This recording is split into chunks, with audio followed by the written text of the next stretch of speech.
Ce plan de construction, il faudrait que l'on fasse très attention parce qu'en fait, j'estime pour ma part que on ne peut pas penser un plan de reconstruction avec ce genre d'acteurs. Quand vous parlez même, qui est même le patron de ce plan de reconstruction? C'est l'ami de l'autre, le ministre des Finances, qu'on a vu dans certaines choses quand même, signé pour des amis et ainsi de suite, beaucoup d'argent à titre privé. Alors, si on l'a ramené, non, celui qui est chargé du plan de reconstruction, s'il vous plaît, c'est pour vous dire que c'est un argent qui va se perdre comme l'argent du Covid. Il faut bien qu'on se comprenne, dessus. Parce qu'en fait, nous avons déjà une armée embourgeoisée, du moins au niveau des officiers de l'armée, qui ne veut pas absolument que la guerre s'arrête. Donc, si vous injectez cet argent là-bas, ce sont les mêmes qui enverront les enfants brûler les écoles et disent on recommence, renvoyer de l'argent. On ne fera donc que peindre la girafe. Et ce sera très mauvais pour le Cameroun et pour Paul Biya qui veut des résultats. Au commencement de la guerre de Boko Haram, il faut dire qu'il y a eu beaucoup de liaisons, beaucoup de connivences communautaires au niveau des zones frontalières au Nigeria. Il a fallu qu'on mobilise des leaders communautaires pour essayer de déconstruire l'offre qui était proposée par Boko Haram. L'offre était celle de l'État islamique, l'offre était celle de l'islam radical. On a donc monté les leaders communautaires qui ont une certaine emprise sur les populations pour déconstruire l'offre de Boko Haram en la délégitimant, en montrant tout simplement que c'est un projet funeste, que cela ne pouvait pas être réalisé. C'est à ce moment-là qu'on a donc eu une certaine collaboration. Et cette collaboration a été assez importante pour dire que les guerres au sein des populations se mènent toujours avec les populations et se gagnent toujours avec les populations. Dans le cas du Nozo, est-ce que la démarche de l'État rencontre l'assentiment total des populations au niveau du Nozo? Il faut qu'on sache effectivement. Est-ce que la question qui est au centre de la sécession est vraiment partagée par les différentes communautés? Je parle du problème anglophone. Est-ce que les anglophones, le Premier ministre Dion Ngouti, ne nourrit pas lui-même le sentiment d'une certaine marginalisation des anglophones? Est-ce que les anglophones qui sont nos voisins ne nourrissent pas ce sentiment? Si on répond par l'affirmative, il faut qu'on sache ce qu'il faut faire pour déconstruire cette représentation qui a des éléments empiriques très soutenables. Lorsqu'on parle de la marginalisation, on peut démontrer la marginalisation. Alors si cela est partagé, on va tout simplement dire qu'aujourd'hui, il y a une certaine hypocrisie. Même si cette hypocrisie est légitime, il faut qu'on admette qu'il y a une certaine hypocrisie. Il faut donc forcément donc vider l'origine de l'hypocrisie qui est le problème anglophone. Le problème anglophone, c'est lequel? C'est le sentiment de marginalisation partagé des anglophones depuis leur réunification, leur rattachement au Cameroun francophone. Ils hébergent cela depuis longtemps. Maintenant, comment est-ce qu'on peut réduire ce sentiment de marginalisation? Ce n'est pas avec le discours sur les plateaux, ce n'est pas avec peut-être des politiques mesurettes. Il faut aller dans le fond du problème. Oui. Même au sein du gouvernement, il y a une certaine hypocrisie. Oui. Peut-être qu'ils n'arrivent pas à le dire parce que des enjeux de captation des ressources de l'État en termes de rétribution politique, administrative ou financière sont un peu élevés. Mais au fond, il y a un problème. Il faut donc chercher à le résoudre. Or, ce que l'État veut faire, c'est d'éviter, c'est d'imposer la solution au problème anglophone. Donc, ce sentiment de marginaliser que partagent les anglophones depuis leur attachement au Cameroun francophone. L'État veut imposer. Or, la démarche aurait été simple, celle de permettre aux anglophones, dans leurs différentes tendances, ionistes, décentralistes, fédéralistes, confédéralistes et sécessionnistes, de nous dire effectivement quelle est la position hégémonique de la communauté anglophone. Parce que lorsqu'on parle du dialogue, certains pensent que le dialogue, c'est uniquement avec ceux qui portent les armes.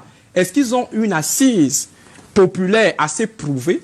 Est-ce que c'est la tendance la mieux représentée dans la grande communauté anglophone? Or, du moment où on ne permet pas à la communauté anglophone de s'asseoir et de nous dire effectivement quelle est la tendance la plus dominante, les sécessionnistes qui ont les armes, qui ont la possibilité de faire le maximum de bruit, continuent de s'imposer dans l'imaginaire populaire comme la tendance la plus dominante. Il faut donc que l'État, pour moi, revienne sur ce fondamental, permettre aux anglophones. Et je suis convaincu que si les anglophones s'asseyent, un jour, dans leurs différentes représentations, je suis convaincu que l'idée de la sécession, la tendance sécessionniste sera invincée rapidement comme tendance dominante dans l'imaginaire des anglophones. Alors, Valère Bessala, comment comprendre l'indignation sélective dans ce qui se passe dans cette partie du pays quand un élément de force de maintien de l'ordre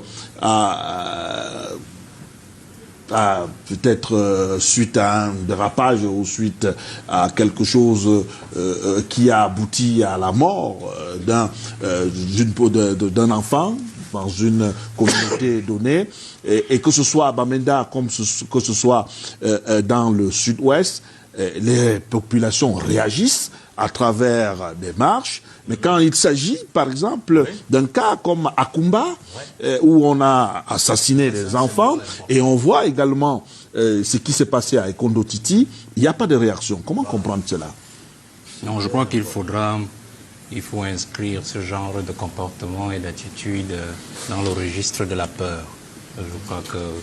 Je pense que je peux abréger rapidement la réponse sur votre question ici. Quand vous dites la peur, les populations ont plus peur des terroristes que du gouvernement, de l'armée, c'est ça? Davantage du fait de leur violence dans la perpétration de ces crimes-là.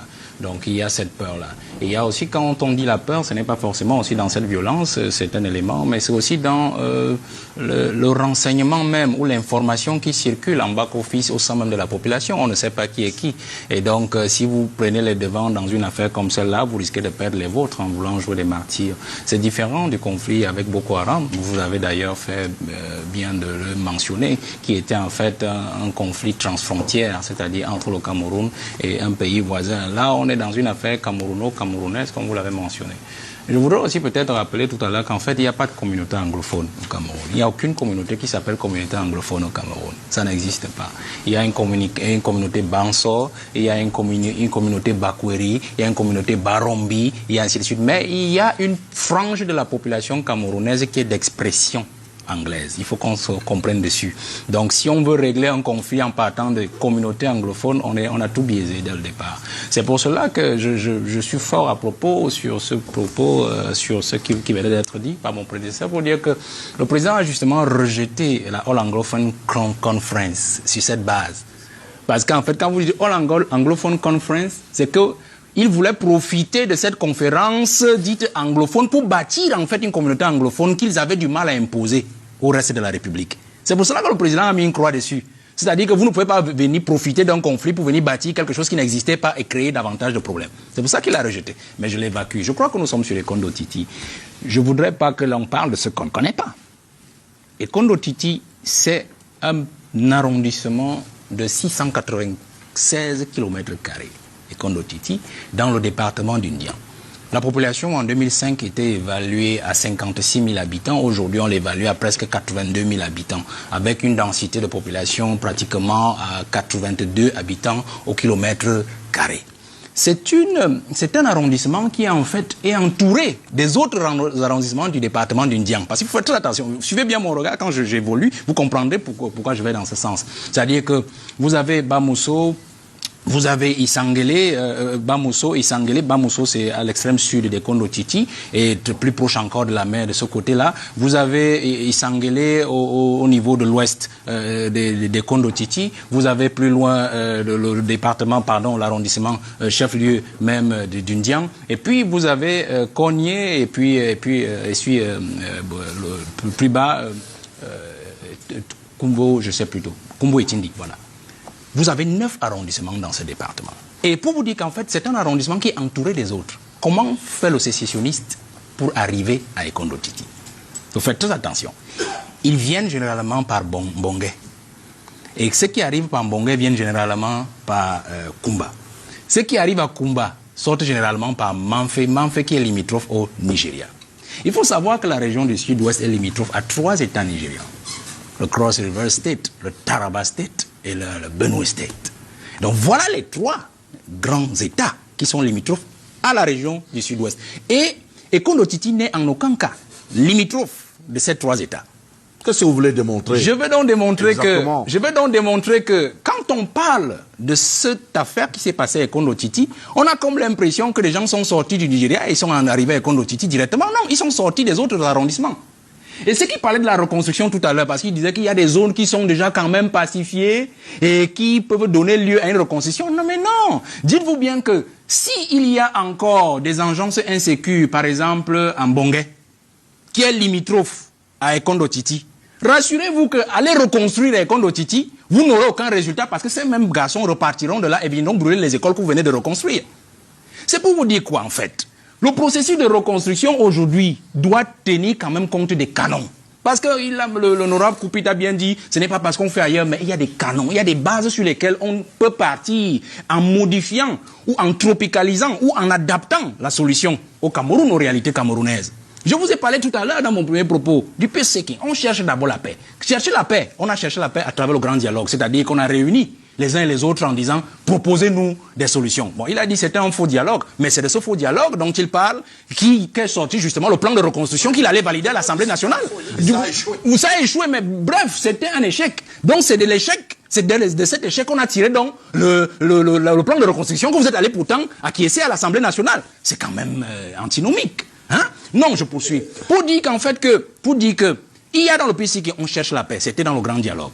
Ensuite, il y a le peacemaking. C'est-à-dire qu'on décide donc, quand on a trouvé les voies de solution de la paix, on commence donc à penser comment les mettre en pratique. Comment apprivoiser la paix. Le peace building. On commence donc à la construire donc autour des acteurs. C'est-à-dire qu'il y a les populations qui sont là. De quoi ont-elles besoin? Est-ce qu'ils ont besoin des écoles, ainsi de suite, le peace building. Et on arrive maintenant au peacekeeping, c'est-à-dire que quand on a atteint le sommet de la paix, comment faire pour la conserver et ne plus rentrer donc à des revendications? C'est seulement on n'en est pas encore là. Donc vous comprenez qu'on peut s'arrêter même au peace building pour dire que est-ce qu'on a atteint cette étape de peace building pour pouvoir dire qu'on peut déjà commencer à reconstruire des écoles. Allez donc construire les écoles à Kondo Titi. Allez construire des écoles à Bamousso. Les enfants partiront toujours de Mbongé, là où ils sont cachés dans la forêt, viendront brûler les mêmes écoles. Pour dire ceci, non, je sors. Je vous dis donc que si ça se fait déjà, c'est très mauvais. Sinon, c'est donc très mauvais. C'est déjà appliqué. Et vous avez dit tout à l'heure. Il n'y a pas une construction qui soit détruite. S'il vous plaît. C'est ça la réalité. Honorable Koupika Damo, il est juste en train de démontrer que fonctionner de cette façon n'est pas la bonne option. Je pense que c'est ce qu'il est. Bien sûr. De démontrer. Et il nous disait tout à l'heure que est-ce qu'on achète, si on peut acheter un député, est-ce qu'on va acheter l'OBNUD, est-ce qu'on va acheter l'ONU? Non, laissez ça comme ça, c'est trop gros, s'il vous plaît. L'OBNUD, quand l'OBNUD vient vous donner 89 milliards, comme c'est fait en début d'année avec cette convention-là. Mais ce sont des bailleurs de fonds, ils ne font pas ça gratuitement. Ils savent que tôt ou tard, vous rembourserez cet argent. Donc, il est même bon que vous soyez toujours en conflit pour que vous leur empruntiez leur argent et qu'ils vous tiennent toujours en laisse. Le plan Marshall aujourd'hui, est-ce que vous savez que, s'il vous plaît, est-ce que vous savez que la France, les pays de l'Europe occidentale sont encore endettés envers les États-Unis continuent à payer cette dette. Et pour même rester crédible vis-à-vis des États-Unis, il faut absolument qu'ils poncent les États africains. Je sors en disant que ce plan de construction, il faudrait que l'on fasse très attention. Parce qu'en fait, j'estime pour ma part que on ne peut pas penser un plan de reconstruction avec ce genre d'acteurs. Quand vous parlez même, qui est même le patron de ce plan de reconstruction? C'est l'ami de l'autre, le ministre des Finances, qu'on a vu dans certaines choses quand même, signé pour des amis, et ainsi de suite, beaucoup d'argent à titre privé. Alors, si on l'a ramené, non, celui qui est chargé du plan de reconstruction, s'il vous plaît, c'est pour vous dire que c'est un argent qui va se perdre comme l'argent du Covid. Il faut bien qu'on se comprenne dessus. Parce qu'en fait, nous avons déjà une armée embourgeoisée, du moins au niveau des officiers de l'armée, qui ne veut pas absolument que la guerre s'arrête. Donc, si vous injectez cet argent là-bas, ce sont les mêmes qui enverront les enfants brûler les écoles et dire on recommence, renvoyer de l'argent. On ne fera donc que peindre la girafe. Et ce sera très mauvais pour le Cameroun et pour Paul Biya qui veut des résultats. Et sauf que la crise continue sur le terrain, il y a une escalade de la violence, même les résolutions prises après le grand dialogue national n'ont pas apporté une solution. Est-ce que au-delà de ça, vous ne voyez pas également une certaine complicité de ces populations qui complexifient la situation sur le terrain? Bon, il faut que je me réjouisse, n'est-ce pas, de suivre enfin que Valère ait reconnu que le problème, c'est la gestion de fonds et non l'absence de la pertinence du plan. Et je ne comprends pas seulement le parallèle qui dit que le coordonnateur, le ministre Paul Tasson, est l'ami de l'autre. Ah, vous avez donné son nom, moi j'ai jamais donné son nom. Et comme l'autre aurait signé l'argent cadeau, alors ça va subir le même sort. Non, soyons sérieux, soyons davantage sérieux, parce que aujourd'hui le Cameroun, notre pays, est dans une situation très très délicate. Je ne pense pas que aller tout le temps vers le populisme soit la solution. Lorsqu'on est leader, à un moment donné, on doit pouvoir donner la direction pour que la base suive. Et quand on est démocrate, on peut rentrer consulter la base. Ce n'est pas aller voir ce que quelle orientation la population voulait prendre le sens du vent. Je ne fais pas cette politique-là. Je pense que je ne m'oppose pas à mon pays. Je m'oppose à un système de gestion qui, à mon avis, ne donne pas ce qu'il doit donner comme amélioration des conditions de vie des citoyens. Mais le pays est le dénominateur commun que nous tous avons à partager. Maintenant, grand dialogue a échoué. Oui, pourquoi? Parce qu'on allait au grand dialogue pour obtenir la fin de la guerre dans le Nozo. Aujourd'hui, plus de 2 ans après, la guerre continue. Donc l'objectif n'étant pas atteint, on peut dire que le grand dialogue a échoué. Pourquoi on en est arrivé là? J'ai commencé à dire, c'était d'abord mal conçu. Bon, le terrorisme, oui, je suis d'accord avec toi. Le terrorisme continue. Sur le plan de la conception du grand dialogue, il y avait des erreurs importantes qu'on aurait dû éviter en écoutant l'opposition, en tout cas l'Union démocratique du Cameroun. Et je le dis, on n'a pas fait l'inclusion complète en ce qui concerne les acteurs. On en a fait davantage l'exclusion au niveau de l'objet en disant qu'on ne doit pas parler de la Constitution. Et je dois dire donc, l'autre cause, c'est que le temps pris pour implémenter même ce qui était implémentable de résolution du grand dialogue est également l'une des causes de ce que nous vivons sur le terrain. Il faut qu'on comprenne que en dehors des acteurs qui sont à l'extérieur du Cameroun, ceux qui avaient posé des conditions de garantir leur sécurité avant de venir, alors qu'ils en avaient l'opportunité, tout ce que le Cameroun a comme tête pensante, comme personnalité dans le Nozo, était au grand dialogue. Et quand Christian Toumi a participé à valider les résolutions, vous ne pouvez pas dire que c'était n'importe quoi. Quand le président Ni John Frundi a participé, vous ne pouvez pas dire que c'est n'importe quoi. Maintenant, le gouvernement a pris du retard, laxisme qu'on déplore toujours, dans l'implémentation de certaines résolutions. Regardez que même le statut spécial qu'on avait concédé, vous voyez combien de temps on a pris pour qu'on commence à voir quel est même le contenu de cela.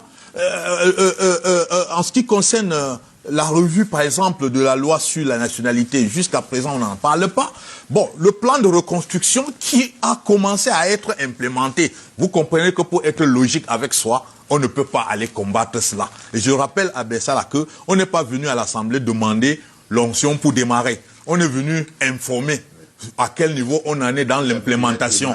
Dans l'implémentation. Les fonds sont déjà sont mobilisés. C'est vrai que ça ne va pas au rythme escompté. Ce n'est pas au rythme escompté, mais c'est déjà en cours d'implémentation. Donc c'est véritablement utopique de croire que peut-être à l'Assemblée, dire oui ou non au plan, ça avait un enjeu quelconque. Il n'y en avait pas d'enjeu. C'est question d'être cohérent avec ses positions, de rester logique avec son option de s'opposer au système et non au pays. Si on ne s'oppose pas au pays, on doit pouvoir à un moment donné dire que, quelque part, si le gouvernement a fait bien, qu'on dise que c'est bien. Si le gouvernement fait mal, on dit c'est mal. Et qu'on le dise avec la plus grande énergie. En 2 secondes, cette semaine, le JICAM a signé un accord avec le CAPEF pour justement apporter sa contribution à la reconstruction. À la reconstruction du Nozo. C'est vous dire que, en fait, tous les indicateurs de l'activité de production sont ouverts et permettent de relancer toute la machine. Et je dis, c'est important que je le dise parce que Bangouren et Fongo Tongo ont été détruits par les Nozo, par ces terroristes-là. Donc, vous voyez, il y a encore des gens aujourd'hui à Bangouren qui ne peuvent pas normalement rentrer dans leur maison parce qu'ils n'ont pas la capacité de construire, ne serait-ce que leurs cases qui ont été détruites. Alors, donc vous ne pouvez pas vivre ce genre de situation et aller combattre normalement le plan de reconstruction. Okay. Donc vraiment, ça là, soutenez ça. Au moins ce plan-là, c'est logique. Mais qu'on le soutienne ou pas, Le plan est déjà en reconstruction. C'est question de rester logique et clairvoyant, de démontrer qu'on est... Vous savez que la réclamation... S'il vous plaît, vous n'allez pas monopoliser. Vous n'allez pas, je vous en prie, vous n'allez pas monopoliser. S'il vous plaît, ce n'est pas l'Assemblée nationale ici. Vous n'allez pas, je vous en prie, vous n'allez pas monopoliser la parole, mais juste à votre suite. À votre suite, vous n'êtes pas parlementaire ici. À votre suite, je voulais dire que vous ne voulez pas faire croire que les députés de l'Assemblée nationale sont des faire-valoir. Voilà. Donc, moi, je ne sais pas pour défendre Valère Bessela, mais je sais que c'est ce qu'il voulait. Mais rapidement, et avec la permission de maître... Sur ce point précis, parce qu'on sort je voudrais juste là prendre cet exemple. La route Maroua-Dabanga-Kousseri, en plein Boko Haram.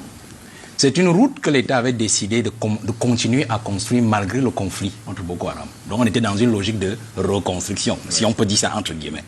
Ça n'avait jamais abouti. Parce qu'à chaque fois, les gars de Boko Haram, ils arrivaient, faisaient des incursions, et puis ils ravissaient les constructeurs chinois qui avaient définitivement quitté la zone et sont partis. Aujourd'hui, c'est le génie militaire qui le fait. C'est vrai. Non, s'il vous plaît, je prends cet exemple pour que vous compreniez une chose.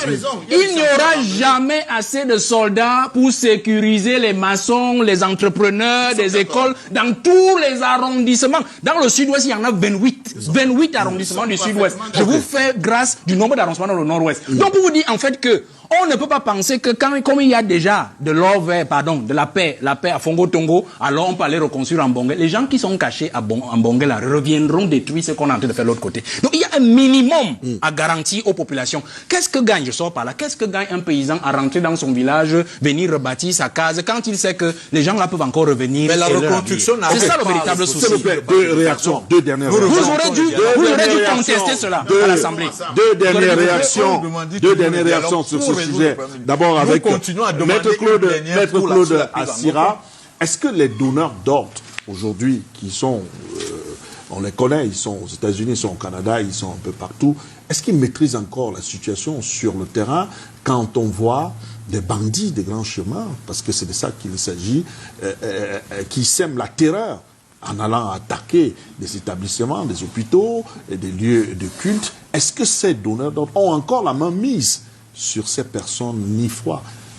Si je vous disais oui, je serais moi-même suspect, parce que comment puis-je vous dire avec certitude quel est le degré d'impact que ces personnes peuvent avoir sur le terrain? Mais en même temps, je pense que votre question, elle pose au moins le doigt sur l'une des difficultés essentielles de cette crise. Moi, vous savez, je le dis souvent avec beaucoup d'humilité, je n'ai pas la vision du Cameroun en étant à l'intérieur que je pouvais avoir auparavant dans une autre vie. Je pense qu'il y a une contextualisation de l'approche sociologique, l'approche anthropologique, l'approche politique, qu'on est obligé d'avoir une fois qu'on est à l'intérieur. Et si c'est vrai que en allant à l'extérieur, les voyages forment la jeunesse, on apprend forcément au contact de l'autre.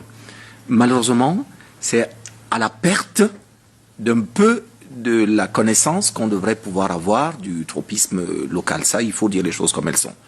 Donc, par conséquent, là où votre question est intéressante, c'est non pas si moi je peux savoir quel est éventuellement le degré d'implication des gens qui sont à l'extérieur, c'est que de fait, il est évident que les desiderata, ou peut-être les idées sur lesquelles ont pu construire éventuellement les concepteurs de cette idée, de cette crise, ou les financiers, en étant à l'étranger, étaient, de mon point de vue, forcément un tout petit peu déconnectés de la réalité locale.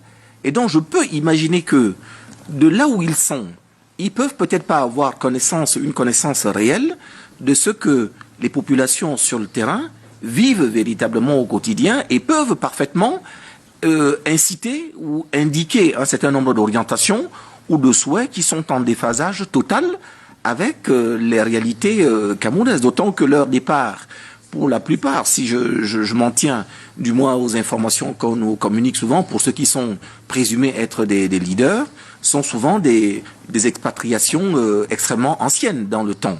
Donc plus le temps est long, plus la distance aussi par rapport à la réalité est longue. Donc je ne pense pas qu'il puisse y avoir une véritable connexion. Mais en même temps, Il faut dire les choses comme elles sont.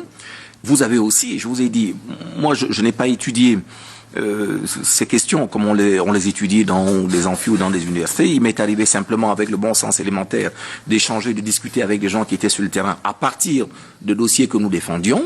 C'est aussi parfois peut-être un peu mépriser ceux qui sont sur place que de leur dénier tout sentiment, toute envie politique ou autre. Ils n'ont pas forcément besoin que ce soit des gens qui sont à l'étranger qui leur disent ce qu'ils doivent penser.